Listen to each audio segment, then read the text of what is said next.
کہ منہج انقلاب محمدی کے دو حصے ہیں. اوپر کا حصہ ٹکراؤ، تصادم، وہ سب کو معلوم ہے. غزوہ بدر، غزوہ احد، غزوہ احزاب، فلاں فلاں، کس کو نہیں معلوم. لیکن اکبر الآبادی کا بڑا پیارا شعر ہے، خدا کے کام دیکھو بعد کیا ہے اور کیا پہلے ہے، نظر آتا ہے مجھ کو بدر سے غار ہرا پہلے. آئیاں تھی جو سوچ و بچار تھا. پھر اس نے 12 برس تک مکے میں جو دعوت، تبلیغ، تربیت، تزکیہ، تعلیم، تنظیم، یہ کام کیا ہے، یہ ہے جس کا نتیجہ سامنے نظر آتا ہے.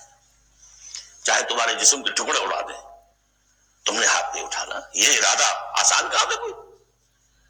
بلی کو بھی آپ گھیر لیں اگر کسی کونے میں تو وہ آپ پر حملہ کر دے گی. ڈیسپریٹ آدمی 2-3 کو مار کر مرے گا، ایسے نہیں مر سکتا آدمی. آدمی بڑی شے ہے، لیکن اجازت نہیں ہے.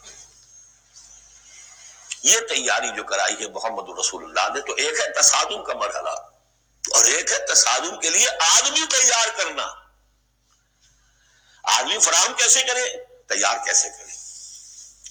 اس کو میں نے قرار دیا ہے منہج انقلاب نبوی کی اساسی منہاج. ایک ہے تکمیلی منہاج، تصادم، ٹکراؤ، جنگ. اساسی منہاج ہے how to procure proper people, procurement of people and then their training. یہ ہے مسئلہ، اور اس کا مرکز و محور قرآن ہے. اگلی سورہ، سورہ جمعہ، اسی سے بحث کر رہی ہے. یوں سمجھ لیجئے کہ بعثت محمدی کا مقصد، اس کے لیے تصادم کے مراحل، یہ سورہ صف میں. لیکن اس کے لیے مردان کار کی تیاری کا عمل سورہ جمعہ میں.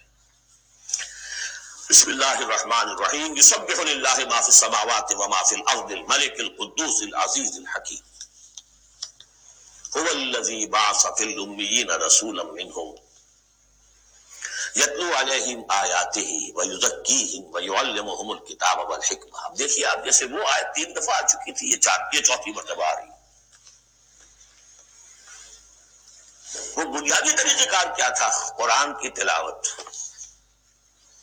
قرآن اس مقناطیس کے مانند تھا کہ جس کے اندر جس کی روح بیدار ہے اس کو کھینچ لے گا. یہ ہے آپ کا آلہ دعوت. اب آپ کے پاس وہ آ گئے یہ سلیم الفطرت، اسی درجے میں سلام، جن کی زیادہ سلیم الفطرت اور زیادہ جو ہے وہ فوراً آ گئے. کچھ کو تھوڑا سا وقت لگا، پھر کچھ اور وقت لگا، کچھ اور وقت لگا. تو 12 برس میں مکے کی جو ہے وہ ہانڈی کے اندر پوری طرح بلو کر نکال دیا گیا. اور جو نکالا پھر ان کی تربیت، ان کی تعلیم اسی کتاب سے. حکمت قرآن پر بیس کر رہا ہے سارا پروسیس. تربیت بھی قرآن سے، تزکیہ بھی قرآن سے، دعوت بھی قرآن سے. تذکیر بھی قرآن سے، تبشیر بھی قرآن سے، انذار بھی قرآن سے. تذکیر، انذار، تبشیر، اس سے دعوت ہو گئی. اور شفاء لما فی الصدور، دل کے اندر کے جو روگ ہے ان کا علاج. یہ دل کا روگ ہے کیا؟ دنیا کی محبت، اللہ خیر صلی اللہ، مال کی محبت، اولاد کی محبت، سب کیا ہے؟ ہاتھی کے پاؤں میں سب کے پاؤں دنیا کی محبت. یہ قرآن نکال دیتا ہے. هو الذی بعث فی الامیین رسولا منہم، وہی ہے جس نے بھیجا، اٹھایا امیین میں سے ایک رسول، انہی میں سے. یتلو علیہم آیاتہ، ان کو پڑھ کر سناتا ہے اللہ کی آیات. یہ وہ مقناطیس. ویعلمہم الکتاب والحکمہ، ان کو تعلیم دے رہا ہے کتاب اور حکمت کی. ویزکیہم ویعلمہم الکتاب، وہ تزکیہ کر رہا ہے. تلاوت آیات کے ذریعے سے غلط نظریات ختم ہوئے. غلط نظریات ختم ہوئے. ان غلط نظریات پر جن ہمارے اعمال کی بنیاد تھی، ہر عمل کے پیچھے کوئی نظریہ ہے، کوئی ویلیو ہے جو آپ کے ذہن میں ہے، جس کے تحت آپ کوئی بھاگ دوڑ کر رہے ہیں، کوئی عمل کر رہے ہیں. وہ ویلیو غلط ہے تو عمل غلط ہوگا، ویلیو صحیح عمل صحیح ہوگا. قرآن نے ویلیو آپ کی صحیح کر دی. تو گویا کہ اب یہ برے اعمال، بری عادات، یہ جیسے پت جھڑ میں پتے جھڑ جاتے ہیں، خود ہی جھڑ جائیں گے. کیسے رہیں گے؟ اندر سے غذا ہی نہیں مل رہی، اندر تو جڑ ختم ہو گئی ان کی. یہ ہے تزکیہ. اور پھر تعلیم کتاب و حکمت. اب انہیں سکھاؤ، احکام دو، اور بڑی گہری بصیرت والی باتیں بھی سکھاؤ. وہ سب کے لیے نہیں ہے. اس کو وہ کہتے ہیں جیسے کہ ہمارے ہاں عربی مدارس میں بھی اب ہے شعبہ تخصص. فارغ التحصیل تو تم ہو گئے، تخصص کرو. یہ اصل میں تعلیم حکمت جو ہے یہ محمد رسول اللہ کی تعلیم کا اور تربیت کا شعبہ تخصص ہے، یہ سب کے بس کا روگ نہیں ہے. ومن یؤت الحکمت فقد اوتی خیرا کثیرا یؤتی الحکمت من یشاء ومن یؤت الحکمت فقد اوتی خیرا کثیرا. یہ اللہ تعالیٰ کسی کسی کو صلاحیت دیتا ہے. وَإِن كَانُوا مِن قَبْلُ لَفِي ضَلَالٍ مُبِينٍ، اور یقیناً اس سے پہلے تو وہ کھلی گمراہی میں تھے. وَآخَرِينَ مِنْهُمْ، اور محمد کو بھیجا ہے اللہ نے صرف امیین کے لیے نہیں، اوروں کے لیے بھی جو ہے تو انہی میں سے پوٹینشلی لما يلحقوا بهم، ابھی ان میں شامل نہیں ہوئے. حضور سے ان کے بارے میں پوچھا گیا، حضور نے مجلس میں بیٹھے ہوئے تھے، سلمان فارسی ان کے کندھے پر ہاتھ رکھا، فرمایا حکمت اگر سریا پر بھی ہوگی تو اس کی قوم کا کوئی شخص اسے لے آئے گا. اور کم سے کم یہ کہ تمام جو حنفی مسلمان علماء وہ سمجھتے ہیں کہ اس حضور کی حدیث کا مصداق امام ابو حنیفہ ہے رحمۃ اللہ علیہ. بہرحال اس میں کوئی شک نہیں کہ ایرانی قوم جو ہے بحیثیت مجموعی بہت ذہین فتیح فلاسفر، ایک سے ایک بڑھ کر متکلم سارے کے سارے ایرانی ہیں. یہ ساری چیزیں ان کے یہاں فلسفہ منطق دو چیزیں کی گھٹی ہوئی. 3 مراکز رہے ہیں دنیا میں فلسفہ اور منطق کے، ہندوستان، ایران، یونان، ٹھیک ہے. نمبر 2 پہ جرمنی آ جائے گا، اس لیے کہ وہ بھی ایرینز ہے. یہ ایرینز ہے، یہ حام کی نسل ہے میری تحقیق کے مطابق. اللہ تعالیٰ نے سام کی نسل کو چن لیا نبوت کے لیے، حام کی نسل کو چن لیا حکمت کے لیے. یہ میری رائے ہے، یہ صرف میرے اسٹریٹ تھاٹس ہیں، یہ کوئی یوں نہ سمجھیے. لیکن بہرحال میں اب آخری جو چیزیں بھی میرے پاس ہیں وہ بھی میں آپ کو اس دورہ ترجمہ قرآن میں دے رہا ہوں. وآخرین منہم لما یلحقوا بہم، میرے نزدیک اس آیت کی صحیح تعبیر کیا ہے کہ ایک نیوکلیس، جیسے کہ اسٹرکچر آف ایٹم ہے، ایک نیوکلیس ہے، اس میں پروٹونز ہوتے ہیں، اور بھی بڑی بلائیں ہوتی ہیں، اب تو ایک سے ایک نکلی آ رہی ہیں. جب ہم نے فزکس پڑھی تھی تب یہ تھا کہ ایک نیوکلیس ہے، اس میں پروٹونز ہے، پازیٹیو چارج ہے، اور پھر یہ ادھر جو ہے وہ اب الیکٹرانز چل رہے ہیں دائرے میں، بڑا ایٹم جو ہے وہ بہت سے دائروں میں. تو نیوکلیس اس امت کا امیین بنو اسماعیل اور ان کے تابع اہل عرب مشرکین، یہ نیوکلیس. پھر سب سے پہلے ایرانی آ گئے، پہلا جو ہے نیوٹرون الیکٹران ایرانیوں کا ہے. پھر رومی آ گئے، کچھ آ گئے ادھر سے، کچھ قبطی آ گئے ایجپشنز. ادھر سے آگے آپ بڑھے تو ہندی آ گئے، سندھی آ گئے، پہلے سندھی آئے پھر ہندی آئے. یہ سب ہیں اب مختلف دائرے، یہ بڑھتا جا رہا ہے. لیکن نیوکلیس امیین اور باقی سب آخرین. امیین میں سے چونکہ خود حضور تھے لہذا ان پر اتمام حجت آخری درجے میں ہو گئی، لہذا ان کے لیے کوئی رعایت نہیں تھی، اگر ایمان نہیں لائیں گے تو قتل کر دیا جائے. یہ سورہ توبہ میں ہم پڑھ چکے ہیں. آخرین کے لیے رعایت یہ ہے کہ چاہیں تو اسلام لائیں چاہیں تو نہ لائیں، یہودی رہیں، عیسائی رہیں، کوئی رہیں، مجوسی رہیں، ہندو رہیں، سکھ رہیں، پارسی رہیں، جو چاہیں رہیں، لیکن نظام اسلام کا ہوگا، غلبہ اللہ کا ہوگا، دین ہم قائم کریں گے. تم رہو اپنے طور پر جو ہندو رہو، جو چاہو رہو. وآخرین منہم لما یلحقوا بہم وہو العزیز الحکیم، اور وہ عزیز ہے اور حکیم ہے.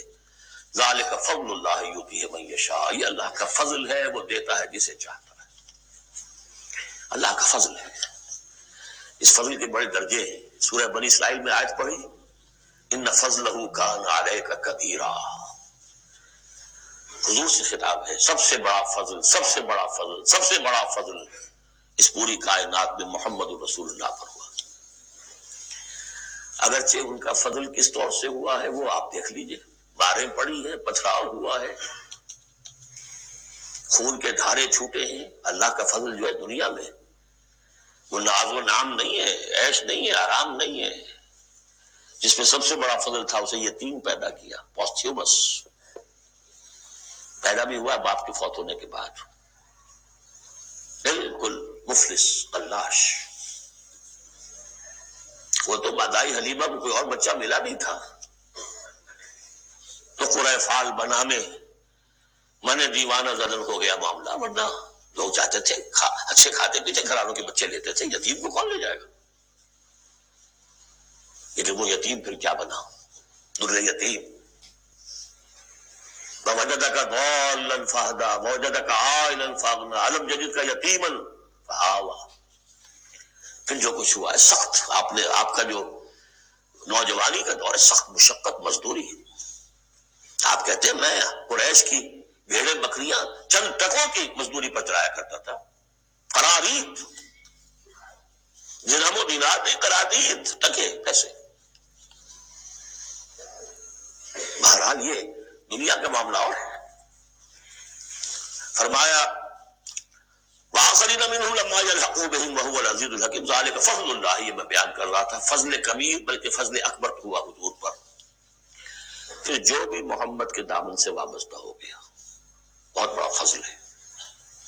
چاہے اللہ نے ہمیں پیدائشی طور پر یہ فضل دے دیا ہے، ہم اس فضیلت کا قدر نہ کریں اور وہ پھر راندہ درگاہ حق ہو جائے وہ دوسری بات ہے. اللہ نے تو دیا.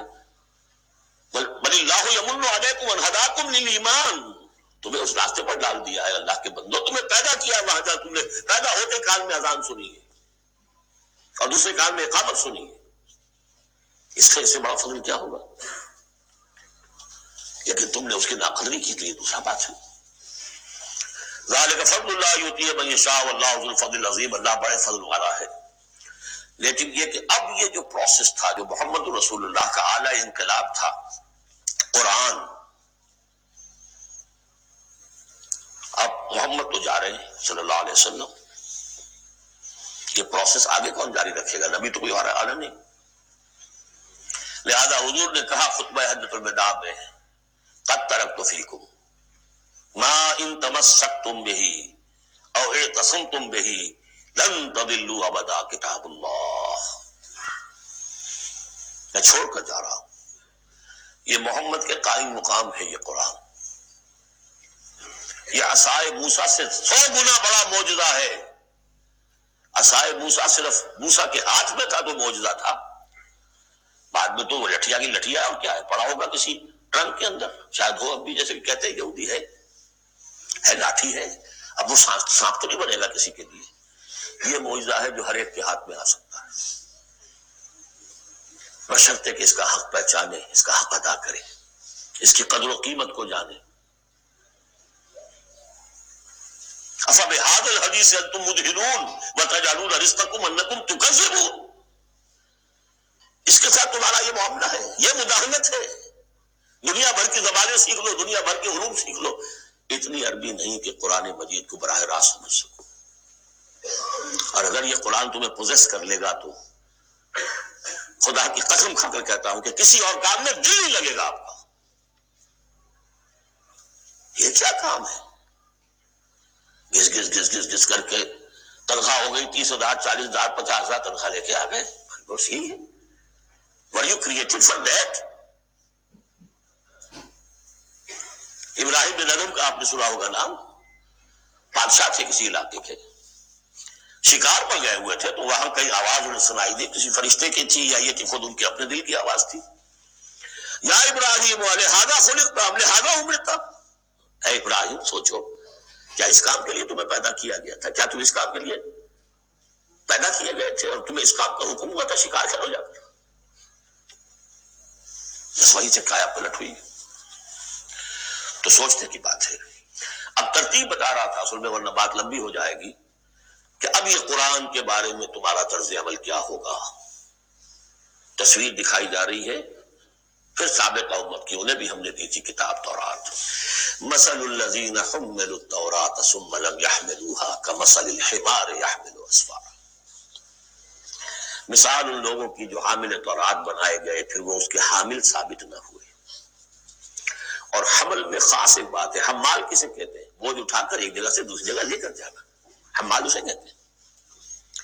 اسر اور حمل میں نے فرق بتایا تھا آپ کو سورہ بقرہ جب پڑھ رہے تھے آخری کا، کہ اسر وہ بوجھ ہے جس کے نیچے انسان دب کر رہ جائے، چل نہ سکے، اسر ہے.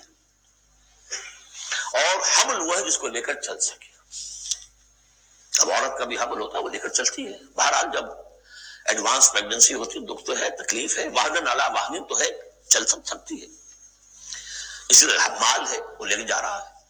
تو حمل التوراۃ، یہ اللہ تعالیٰ جس کو کتاب دیتا ہے حامل بناتا ہے، اس کو ذمے سے پہنچاؤ. لتبیننہ، تمہارا فرض ہے اسے واضح کرو، اسے عام کرو۔ یا اہل القرآن، حضور نے فرمایا ہے قرآن والو لا تتوسط القرآن، قرآن کو تکیہ نہ بنا لینا۔ ایک ذہنی سہارا ہمارے پاس اللہ کی کتاب ہے، 40 من سونا ہم نے لگا دیا ہے اس قرآن کو تاروں سے لکھنے پر۔ معلوم ہے آپ کو رکھا ہوا ہے ہمارے ہاں ایوبی دور کی یادگار،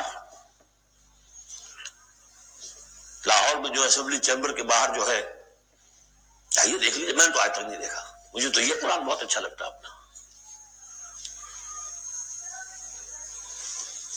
جامع جم سے یہ میرا جامع صفات اچھا ہے، بشرطے کہ اس قرآن کے ساتھ آپ کا تعلق ہو ذہنی اور قلبی اور روحانی۔ بہرحال قرآن مجید کے حامل بنائے گئے تھے اس لیے کہ قوموں تک پہنچاؤ۔ ثم لم يحملوها، انہوں نے نہیں اٹھایا، کمثل الحمار، ان گدھوں کے مانند ہے، یحمل اسفارا، جو کتابوں کا بوجھ اٹھائے پھر رہا۔ مکالمات فلاطن میں لکھ دیجئے آپ، باندھ کر گشڑی رکھتے، انسائکلوپیڈیا برٹانیکا پورا رکھ دے، گدھے کو کیا فائدہ اس سے؟ مثل القوم الذین کذبوا بآیات اللہ، مثال اس قوم کی جس نے اللہ کی آیات کو جھٹلایا، بے شک بہت بری ہے۔ اب یہ جھٹلانا میں پہلے واضح کر چکا ہوں سورہ واقعہ پڑھتے ہوئے، کہ جھٹلانا ہے، یہ ہمارا قرآن کو جھٹلا رہے ہیں ہم اپنے عمل سے۔ ایک شخص آپ سے پوچھے گا آپ قرآن کو اللہ کا کتاب مان دیا؟ میں مانتا ہوں۔ آپ نے کبھی پڑھا اس کو؟ آپ 7 سمندر کا سفر پار کر کے یہاں MBA کرنے تشریف لے آئے ہیں امریکہ میں، MBA معلوم ہوتا ہے کہ کوئی پتہ نہیں، کوئی جنت کی کوئی سیٹ ہے، کیا ہے؟ قرآن آپ نے نہیں پڑھا تو کیسا ایمان ہے آپ کا قرآن پر؟ کیا جواب دیں؟ تکذیب کر رہے ہیں اپنے عمل سے۔ بئس مثل القوم الذین کذبوا بآیات اللہ واللہ لا یہدی القوم الفاسق ظالمین، اللہ ایسے ظالموں کو زبردستی تو ہدایت نہیں دیتا۔ اللہ کی ہدایت ایسی گھٹیا شے تو نہیں ہے، اتنی حقیر شے تو نہیں ہے۔ اب دیکھیے 4 آیتیں، یہ یہاں پر بھی 4 4 جمع 3 کی تقسیم ہے، 4 آیتیں پوری ہو گئی تھی، حضور کی بعثت 2 میں ہے، امیین نیوکلیس ہے، آخرین سب الیکٹرانز ہیں اس کے چاروں طرف۔ یہ ملٹی نیشنل امت ہے، ملٹی نیشنل فرمز تو آپ کو معلوم ہے، ملٹی نیشنل، جبکہ سابق جو امت تھی بنی اسرائیل وہ یونی ریشیل، ایک نسل کی، یونی ریشیل، یونی نیشنل، یہ multi racial, multi national, Hindi بھی، فارسی بھی، ایرانی بھی، ترک بھی، چینی بھی۔ اب تو دنیا کا میں نہیں سمجھتا کہ کوئی قوم رہ گئی ہو، کوئی نسل رہ گئی ہو جس میں کچھ نہ کچھ مسلمان موجود ہوں۔ اور دوسری بات یہ کہ حضور کا بنیادی کیا ہے؟ اعلی دعوت، اعلی تربیت، جس سے کہ مردان کار تیار کیے جو جہاد اور قتال کریں گے، وہ ہے قرآن۔ اب آگے 4 آیتوں میں وہ جو طرز عمل ہمارا ہو گیا اس کی تصویر دکھائی جا رہی ہے بنی اسرائیل کے طرز عمل میں۔ مثل الذین حملوا التوراۃ ثم لم يحملوها كمثل الحمار يحمل اسفارا بئس مثل القوم الذین کذبوا بآیات اللہ واللہ لا یہدی القوم الظالمین۔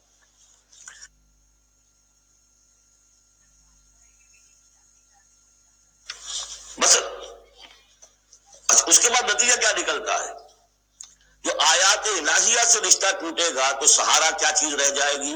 ہم تو اللہ کے چہیتے لاڈلے ہیں، ہمیں تو جہنم میں کوئی جھونک ہی نہیں سکتا، جھونکے گا بھی تو دوسروں کی آنکھ میں دھول جھونکنے کے لیے چند دن کے لیے، ہمیں بھی ڈال کے فوراً نکال دیں۔ اللہ کو بھی چوری کرنی ہے، خیانت کرنی ہے ہمارے لیے، اور ہم جیسے بھی کچھ ہیں، جو بھی کچھ ہے، زانی ہیں، شرابی ہیں، جو بھی کچھ ہے، لیکن تیرے محبوب کی امت میں، جب تیرے محبوب کی امت میں ہے سیلویشن از گارنٹیڈ، شفاعت تو ملنی ہی ملنی ہے۔ بہت زیادہ کرنا ہے تو کسی بزرگ کی نگاہ پہ دیگے بھی چڑھا ہے، بس اور کیا رہ گیا؟ یہ ہے وہ سارا معاملہ، یہ ہے وہ امانی، یہ ہے وہ من گھڑت خیالات، یہ ہے وہ وشفل تھنکنگ سے جو عقیدوں کی شکل بن جاتی ہے، جس کی وجہ سے عمل سے، مجھے اقبال نے کہا کہ پتہ نہیں نام کیا ہے اس کا، خدا فریبی کے خود فریبی، عمل سے فارغ ہوا مسلمان بنا کے تقدیر کا بہانہ۔ وہ تقدیر کی بجائے آپ یہاں یہ عقائد جوڑ لیجئے تو پھر عمل کی کیا ضرورت ہے؟ بے وقوف ہوگا جو عمل کرے۔ رشوت نہ لے، حیش نہ کرائے بچوں کو، بے وقوف ہے، احمق ہے، پاگل ہے۔ قل یا ایھا الذین ہادوا ان زعمتم انکم اولیاء للہ من دون الناس، کہہ دیجئے نبی ہے وہ لوگوں جو یہودی ہو گئے ہو، اگر تمہارا واقعی یہ گمان ہے کہ تم اللہ کے دوست اور اللہ تمہارا دوست ہے۔ ان زعمتم، ذوب کا لفظ اردو میں بھی بولتے ہیں، خیال خام کے لیے بڑا ذوب ہو گیا اسے۔ ان زعمتم، اگر تمہیں یہ خیال خام لاحق ہو گیا ہے، انکم اولیاء للہ من دون الناس فتمنوا الموت ان کنتم صادقین، یہ سورہ بقرہ میں آ چکا مضمون۔ اگر ایسے واقعی خیال ہے تو تمہیں موت کی تمنا کرنی چاہیے۔ دوست سے ملنے کی آرزو ہوتی ہے یا ہجر کی؟ وصال چاہیے یا ہجر چاہیے؟ ولا يتمنونه ابدا بما قدمت ايديهم، یہ ہرگز تمنا نہیں کر سکتے موت کی۔ کیوں؟ بسبب اس کے جو ان کے ہاتھ آگے بھیج چکے ہیں، انہیں معلوم ہے ہم نے کیا کرتوت آگے بھیجے ہیں۔ بل الانسان علی نفسہ بصیرہ، انسان کو خود معلوم ہے کہ میں کیا کچھ بھیج چکا ہوں، کیا کیا کمائیاں کی ہیں، کیا کیا حرام خوریاں کی ہیں، وہ سارے کے سارے جو ہے وہ تو آگے بھیجے ہوئے ہیں۔ واللہ علیم بالظالمین، اللہ ان ظالموں سے خوب واقف ہے۔ قل، اے نبی ان سے کہہ دیجئے، ان الموت الذی تفرون منہ فانہ ملاقیکم، وہ موت جس سے تم بھاگتے ہو وہ تم سے ملاقات خود فرما لے گی۔ تم بھاگتے رہو، انہ ملاقیکم، وہ آن کھڑی ہوگی سامنے۔ ثم تردون الی عالم الغیب والشہادہ، پھر تمہیں لوٹا دیا جائے گا اس ہستی کی طرف جو غیب اور شہادہ سب کا جاننے والا ہے، جو تمہارے سامنے ہے اس کا بھی، جو تمہارے پیچھے ہے اس کا بھی، جو بحیثیت نوع انسانی تمہارے لیے کھول دیا گیا اس کا بھی، اور جو تمہارے سے غیب میں رکھ دیا گیا اس کا بھی۔ فَيُنَبِّئُكُم بِمَا كُنتُمْ تَعْمَلُونَ، پھر وہ تمہیں جتلا دے گا جو کچھ تم کرتے رہے تھے۔ یہ دوسرا حصہ ہو گیا 4 آیات کا۔ گویا کہ جو کتاب محمد رسول اللہ دے کر گئے ہیں، قد ترکتم، اور جس کے لیے حکم دے کر گئے تھے کہ اب تمہارے ذمے ہے، میرے کندھے پر سے یہ بوجھ اتر کر تمہارے کندھوں پر آ گیا ہے۔ الا هل بلغت انا نشهد انك قد بلغت واديت ونصحت، انا نشهد انك قد بلغت الرسالة واديت الامانة وكشفت الغمة، اس تو گواہیاں لی ہیں۔ اس کے بعد اللہم اشہد، اللہم اشہد، اللہ تو بھی گواہ رہے، یہ مان رہے ہیں۔ اور پھر فَلْيُبَلِّغِ الشَّاهِدُ الْغَائِبَ، سائی آف ریلیف، میرے کندھے پر جو بوجھ تھا، اِنَّا سَنُلْقِي عَلَيْكَ قَوْلًا ثَقِيلًا، کل یہ آیت ہم نے پڑھ لی، آج وہ بوجھ میرے کندھے سے اتر گیا، لیکن تمہارے کندھوں پر آ گیا۔ مجھے تو صرف امیین تک یہ فرض براہ راست انجام دینا تھا، تمہیں پوری نوع انسانی تک انجام دینا ہے۔ ہیوی برڈن، اس کے لیے یہ ہے دوسرا حصہ 4 آیات کا۔ اب تیسرے حصے میں اس قرآن کی تعلیم عام، تعلیم بالغان کا جو نظام قائم کیا گیا اس کا ذکر ہے۔ جمعہ کیا ہے اصل میں؟ اب رہ گئی رسم ادا، روح بلالی نہ رہی، فلسفہ رہ گیا، تلقین غزالی نہ رہی۔ یہ جمعہ کیا ہے؟ یہ حزب اللہ کا ہفتے وار اجتماع ہے۔ کمیونسٹوں کو بھی ایجاد کرنے پڑے تھے ہفتے وار اجتماع، ہفتے وار اجتماع، اسٹڈی سرکلز۔ اس لیے انقلابی کارکن کے ذہن میں جب تک اس کا نظریہ تازہ نہ رہے،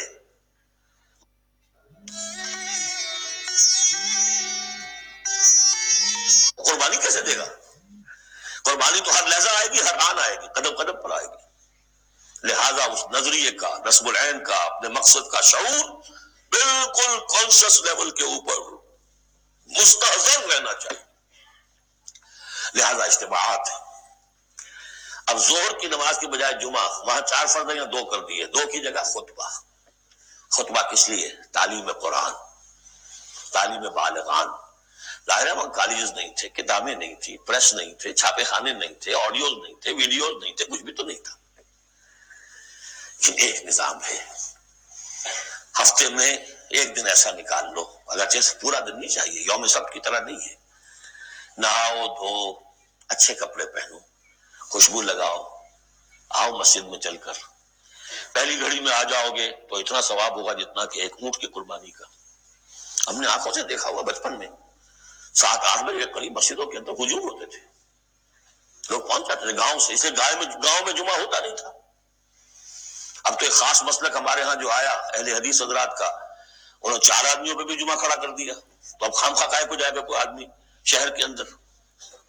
پہلے تو یہ تھا کہ جو مسئلے جامع نہ ہو، جو ایک شہر نہ ہو جس کے اندر کہ کوئی حکومت کا ایک بڑا افسر نہ رہتا ہو، اس کے بغیر جمعہ نہیں ہوتا۔ ان مسئلوں کو چھوڑ دیجئے، آئیے جمع ہوئیے، کوئی نائب رسول منبر رسول پر کھڑے ہو کر وہی عمل کرے، یتلو علیہم آیاتہ ویزکیہم ویعلمہم الکتاب والحکمہ، تاکہ یہ پروسیس اب ابدی ہو جائے امت کے اندر۔ اس لیے جمعے کی یہ اہمیت ہے کہ فرمایا گیا کہ 3 جمعے بھی چھوڑ دو گے بغیر عذر کے لَيَخْتِمَنَّ اللَّهُ عَلَىٰ قَلْبِهِ، اس شخص ایسے شخص کے دل کے اوپر اللہ تعالیٰ مہر کر دیتا ہے۔ لیکن بات یہی ہے کہ وہ ساری حکمت ختم، وہ مقصد ختم، نہ وہ مقصد ہے، رہ گئی رسم ادا روح بلالی نہ رہی، اور فلسفہ رہ گیا تلقین غزالی نہ رہی۔ جمعہ ہے پھر بھی کھڈر بتا رہے ہیں عمارت عظیم تھی، اب بھی جو اہتمام ہوتا ہے جمعے کے لیے کھنڈر ہی صحیح، لیکن بتا رہے ہیں کہ یہ کتنی بڑی عظیم عمارت تھی۔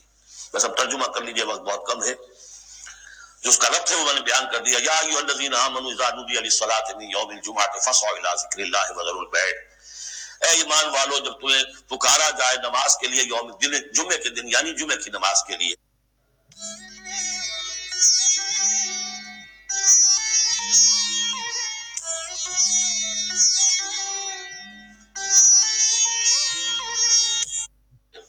تو لفظ اور دوڑو، ہر طرح کے کاروبار کو چھوڑ کر اللہ کے ذکر کی طرف، اور چھوڑ دو کاروبار۔ اور یہاں ذکر سے مراد نماز تو ذکر ہے ہی، اصل میں خطبہ ہے۔ ذالکم خیر لکم ان کنتم تعلمون، یہی تمہارے لیے بہتر ہے اگر تم علم رکھتے ہو۔ فاذا قضیت الصلاۃ فانتشروا فی الارض وابتغوا من فضل اللہ، یہودیوں کا جو یوم سبت والی وہ سختی نہیں ہے، صبح کا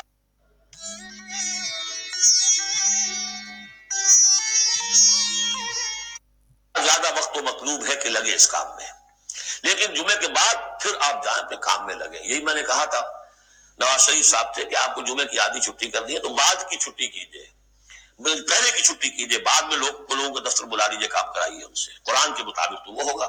جب نماز ادا ہو چکے اب تم زمین میں منتشر ہو سکتے ہو، جاؤ اللہ کا فضل تلاش کرو، ابتغوا من فضل اللہ واذکروا اللہ کثیرا لعلکم تفلحون، اور اللہ کو یاد کرو کثرت سے تاکہ تم فلاح پاؤ۔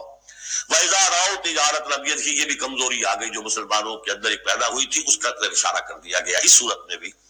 جب انہوں نے دیکھا کوئی تجارت کا معاملہ یا کوئی اور کھیل کود، انفضوا الیہا، تو خاص منافقین جو تھے وہ دوڑ کے چلے جاتے تھے، وترکوک قائما، اور آپ کو چھوڑ جاتے تھے کھڑے ہوئے۔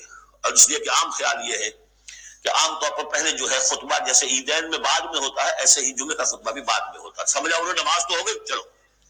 فرمایا نہیں، قل ما عند اللہ خیر من اللہو والتجارہ، ان سے کہہ دیجئے جو اللہ کے پاس ہے وہ کہیں بہتر ہے اس کھیل کود سے بھی، تجارت سے بھی، واللہ خیر الرازقین، اور اللہ بہترین رزق عطا کرنے والا ہے۔